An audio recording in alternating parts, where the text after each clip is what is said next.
Good morning or good afternoon, whatever may correspond to you. Today I'm going to teach you how to do an oil change on your car or anyone else's car if they let you. Some of the tools you're going to need is some towels. They're not necessary, but they're really useful. Gloves, not necessary, useful. A set of ratchets and sockets. You're going to need this for sure. A drain pan. It's not necessary, but it's really useful to have one.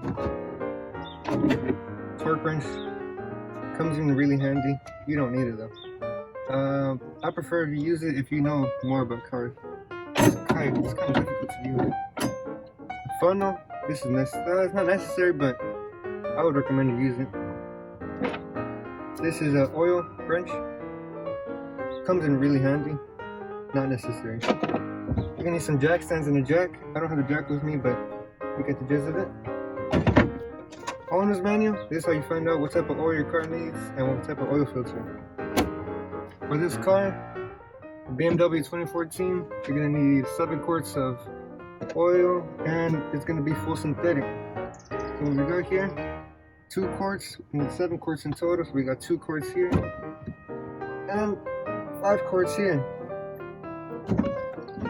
I don't have the oil filter with me, but that's not necessary right now because I don't need to do oil change. I'm just gonna demonstrate it. So let's get down to the gist. So now that we're here with the car, you're gonna make sure you put a jack stand. So today you're gonna need jacks. There's 2 pinch wells on each side of the car. You're gonna jack them up by those areas. If you don't do it correctly, you can mess up the frame of the car. Make sure you're doing it correctly. Once that's done, give it a little shake. If it doesn't fall off, good job, you made it. So, what you're gonna need here, let me get this out the way. You're gonna start going underneath the car. Make sure you put the oil pan first, underneath the car. Then you're gonna grab your sockets and see which one fits by hand first on the, it's gonna be under the car over here. It's just gonna be one bolt, it's the only bolt that's gonna be your sockets. When you find out when it fits, your ratchet, put it in, take out the oil. And make sure it drains into this, because then you're going to make a big mess. After that's done, let it sit for a couple minutes, make sure all the oil is drained out. One thing, before you do the oil change, I forgot to mention, make sure you take out the oil cap. As so. You can leave it on like that, but don't tighten it up. This is going to help take out the knot way faster. Trust me, I know. Trust me, honey.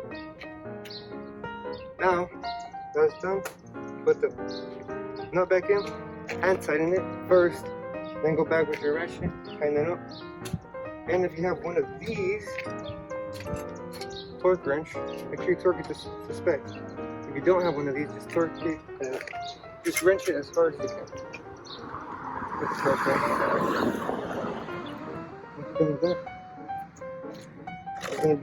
is going to be full of oil. Make sure you put it in back into the containers, and you can drop it up for your shop for free. Plus, what do you need? Old oil. Once you're done with that, grab this. You follow me over here. This car has the oil filter located here. Some of the cars might have it on the bottom, on the side. There's nowhere it's at. You could look on the owner's manual or just online. Put that so and you start twisting it. I'm not gonna take this one out, but you get the gist of it. Once you're done with that, put in your new filter. Make sure you lube up the gasket first. You can put in the old oil or the new one, doesn't matter. And make sure it's lubed up. Close it up. You can torque it to spec. You don't have to. Make sure you tighten it up so you can't get it out with. Are you done with that? Get the funnel, put it in, and put all the oil back in. Make sure you put all of it back in. Put it back in the plug. Make sure it clicks. I'll do it again just to demonstrate. Click. Once you're done with that, pretty much done with this part of the car. Get your car out the jack stands. Make sure there's no leakages or anything. Once you're done with that, go inside the car, check the oil level, and if you're good, that's pretty much the oil change for you. Thanks for watching.